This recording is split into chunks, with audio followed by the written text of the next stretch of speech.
Olá pessoal, eu sou o Gerson Borini, editor de testes do Auto Entusiastas, e hoje eu estou com esse Kia Carnival. Já deu para perceber o tamanho dessa nave, né? É um carro para 8 pessoas, mas o interessante é que dirigindo ele não parece tão grande assim. Preço publicado no website da Kia hoje, R$545 mil. Esse é o preço Brasil. Tem 6 cores disponíveis: preto, branco, prata, cinza básico, um azul e um vermelho. A parte frontal do carro já aparece toda a renovação da Kia, né? O novo logotipo, que foi renovado também dentro do conceito de marca que eles estão adotando. A grade, eu gosto desses elementos todos cromados. O DRL, a luz de rodagem diurna, farol principal, farol alto, luz e neblina, tudo em LED. O carro, como eu já disse, é grande, são mais de 5 metros de comprimento, mais de 3 metros no entre-eixo. A parte de portas, né? Ele tem esse sistema de abertura elétrica das portas dos dois lados, o fechamento também.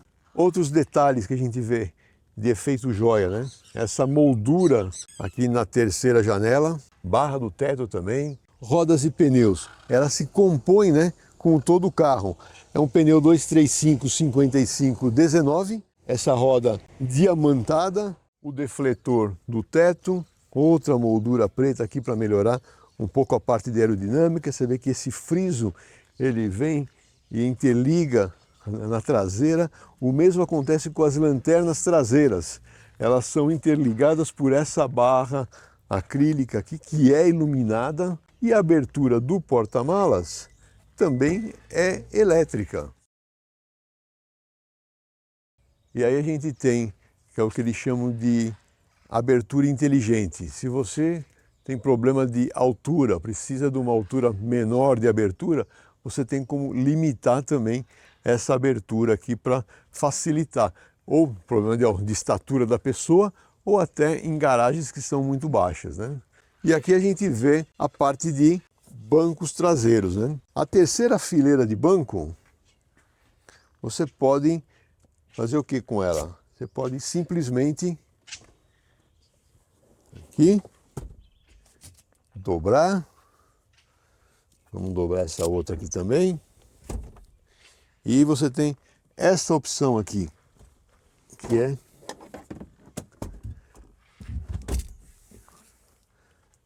certo? Ou seja, com isso cresce o volume do porta-malas.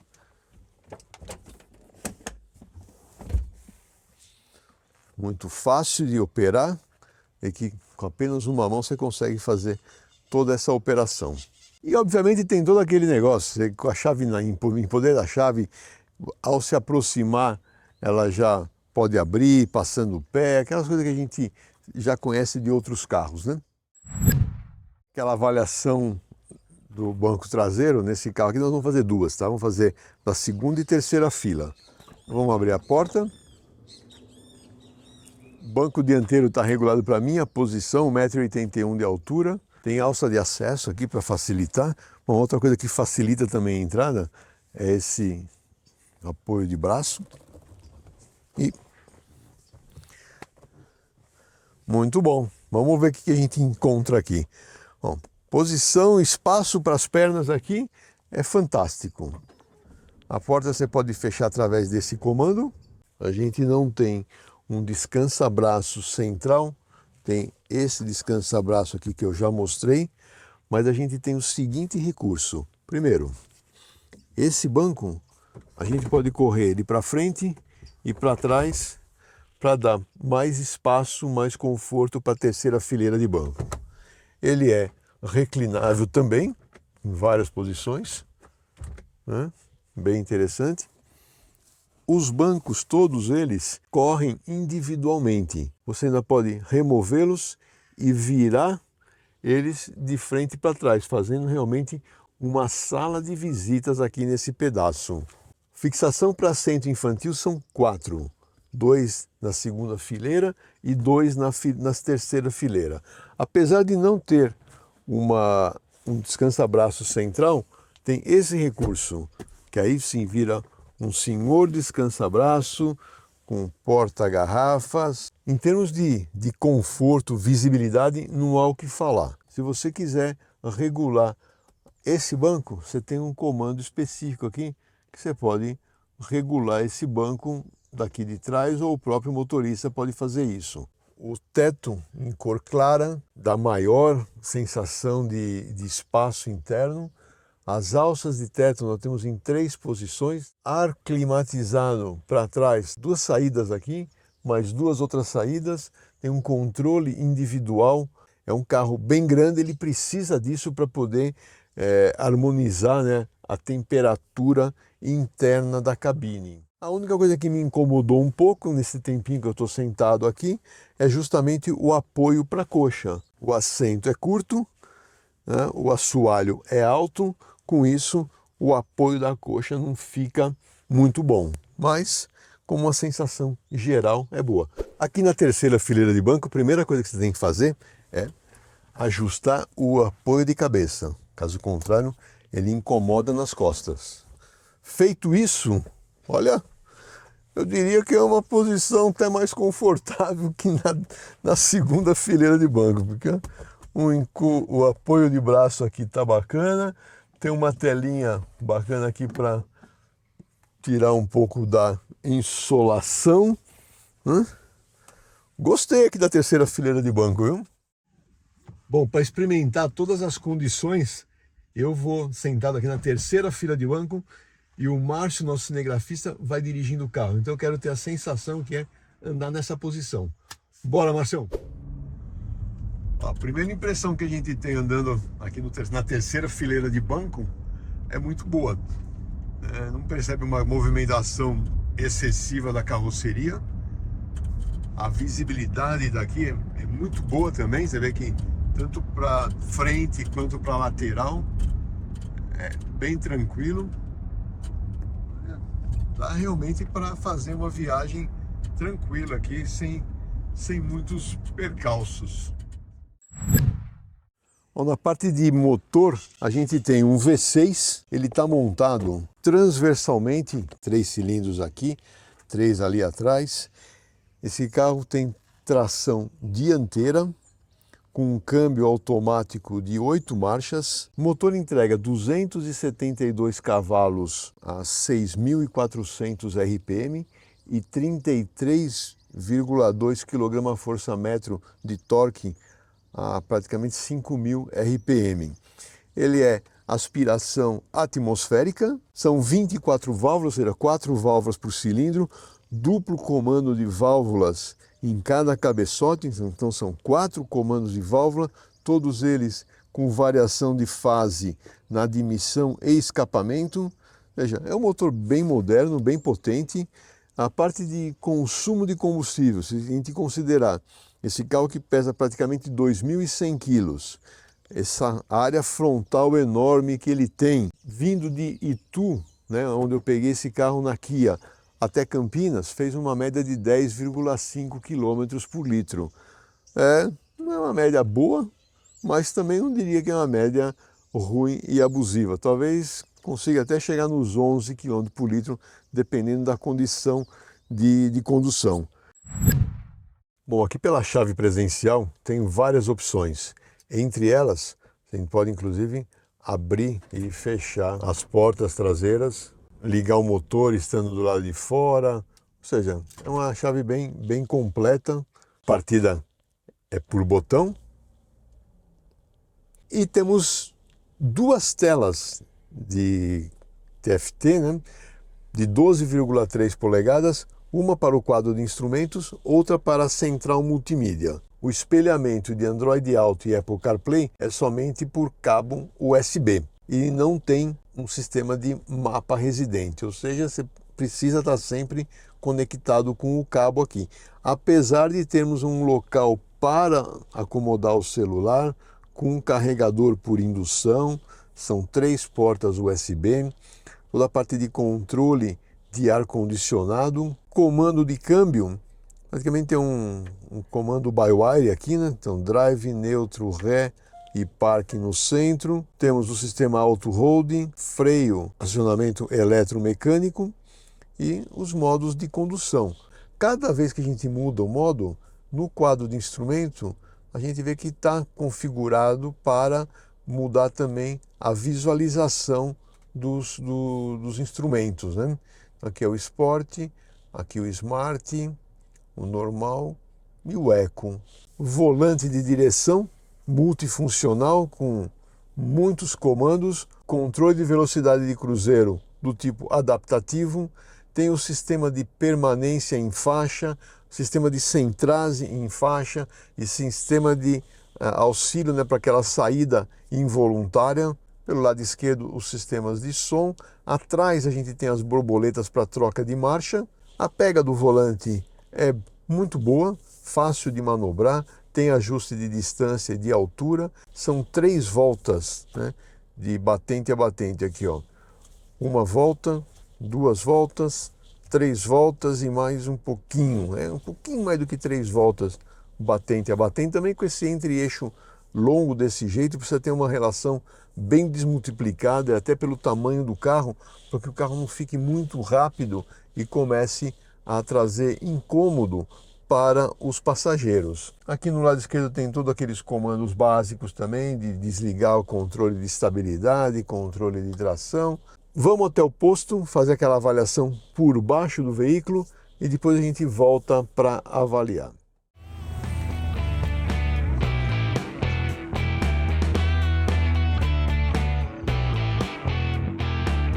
Bom, chegamos aqui no posto Avenida Souzas, em Souzas. A primeira dificuldade que a gente teve foi colocar esse carro na plataforma. Por quê? Ele é tão largo que aquela nossa referência que a gente está acostumado, ele acaba extrapolando. Aqui na parte inferior a gente vê um subchassis, aquele conceito básico. A extensão desse subchassis vem até a parte frontal. Ele faz a ancoragem do braço de controle, que também é de chapa dupla. O articulador é fixado com parafusos. É uma suspensão do tipo McPherson na dianteira, com barra anti-rolagem, mola helicoidal. Já dá para ver aqui o freio a disco ventilado. O subchassis também faz a ancoragem desse mancal de reação. De uma bancada de motor desce um ramo do escapamento, aqui desce o outro ramo, eles se juntam e levam os gases de escape lá para trás. Para minha sorte, ainda não furei o pneu desse carro, porque se furasse, ia ser difícil eu descobrir que o step está posicionado aqui entre eixos, né? É bem interessante, é um bom aproveitamento de espaço. A gente vê tubulação de escape com abafador médio ali no central, um bem grande aqui na traseira e mais um pequeno na saída. O tanque de combustível destilado, ele é plástico, são 72 litros de capacidade, e na suspensão traseira ela é de multibraço, um subchassis também que faz toda a ancoragem, não utiliza materiais de alumínio, materiais metálicos, né? Chapa metálica, barra anti-rolagem, a mola helicoidal. A gente vê que tem um batente no centro da mola que ele faz a função de um segundo estágio, porque como a capacidade de carga é muito alta, essa traseira tenderia a abaixar muito. E aí, para dar conforto, o que é feito?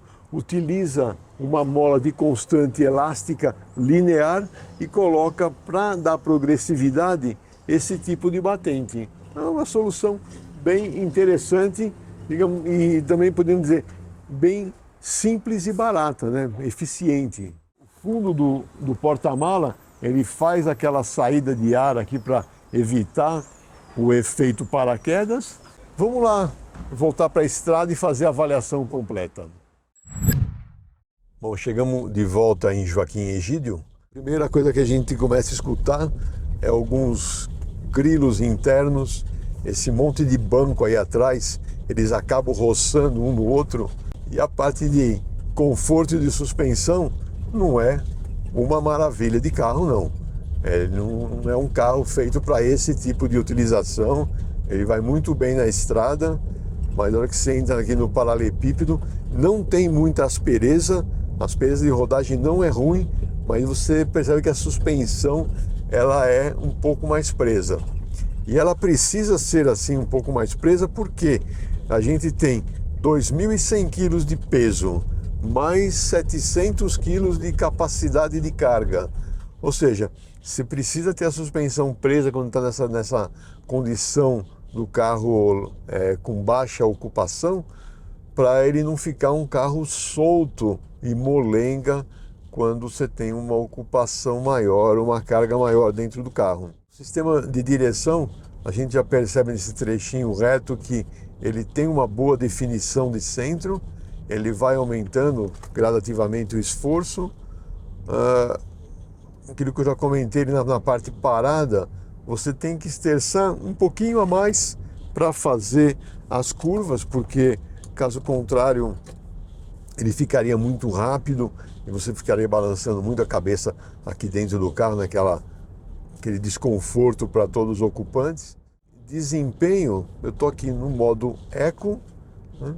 É um desempenho agradável, aceitável, né? Aí eu vou fazer uma mudança radical, vou colocar direto no modo Esporte, e o que a gente já nota que a resposta do pedal do acelerador ela é mais pronta. No modo Smart, o que é o modo Smart? Ele percebe a maneira como você está dirigindo e se adapta a essa nova maneira. Se você está dirigindo mais economicamente, você vê que o Smart, aqui embaixo, ele fica azulzinho, mostrando, ó, estou dirigindo, estou numa condição mais econômica. Se você afunda o pé, ele já ficou vermelho, ele foi o quê? Foi para o modo Esporte. E a hora que você dirige normal, ele fica num Smart branco. Além do conforto da suspensão, bom para esse tipo de piso mais liso, a gente tem os bancos. Eles são bem confortáveis aqui na parte dianteira, tem um bom apoio para as pernas, um bom apoio nas costas também, tem o recurso de aquecimento e resfriamento, então você pode alternar entre um e outro dependendo da sua necessidade do clima externo. É um carro que, sinceramente, para quem precisa levar pelo menos 5, 6 pessoas até, lógico, tem capacidade de até 8, né? O ideal é para 6 pessoas, né? 2, 2 e 2. Ele vai muito bem. Aqui nesse outro trecho de curvas, a gente já vê como é que se comporta a parte de dirigibilidade. Aqui, ó. Então vem na mão, bem fácil de ser conduzido mesmo. Não precisa ter nem carteira profissional para dirigir esse carro, não, viu?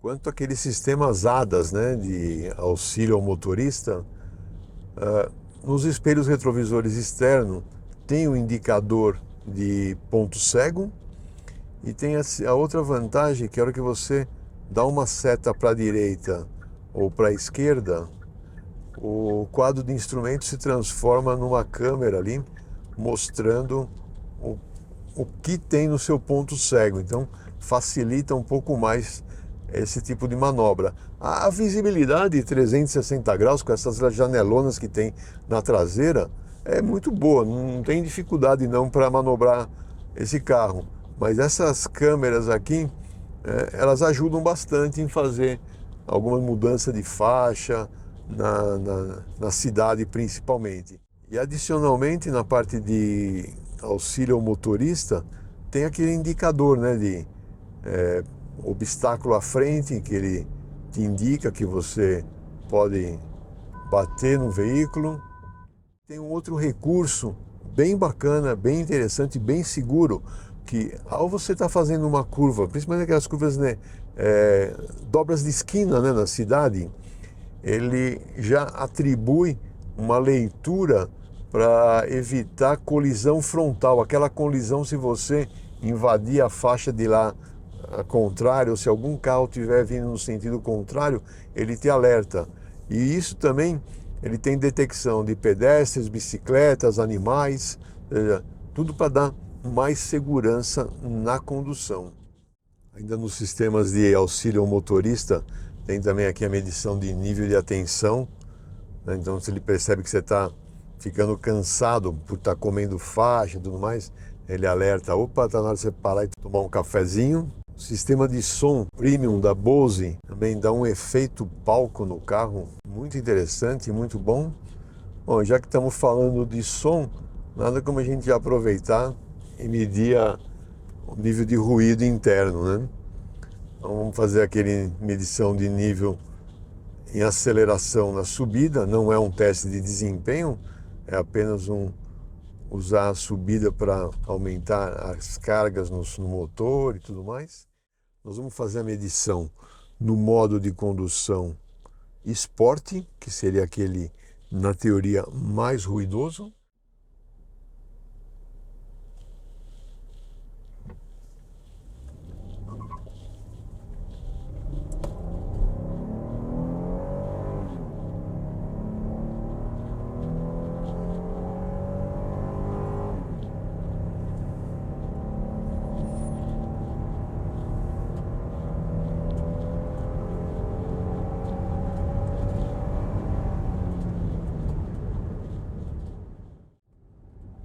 Bom, o que deu para ver? Nível de ruído máximo ficou em torno de 91 decibéis. A gente não percebe nenhum ruído mais acentuado ou mais incômodo. Ele cresce, motor V6, um ronco gostoso, ele sobe gostoso de rotação, bem agradável para os ouvidos. Você não percebe zero de vibrações, então aquela que às vezes passa alguma vibração pelo volante, pelo assento ou até pelos pedais, é zero em termos de vibrações. Um carro bem familiar, para um público específico que precisa de um carro desse tamanho, e logicamente tem um poder aquisitivo para esse tipo de veículo. Olha, gostei do carro, é um carro que eu vou passear bastante essa semana com a família, final de semana, e depois no site eu dou todas as impressões de como foi essa semana utilizando o Kia Carnival.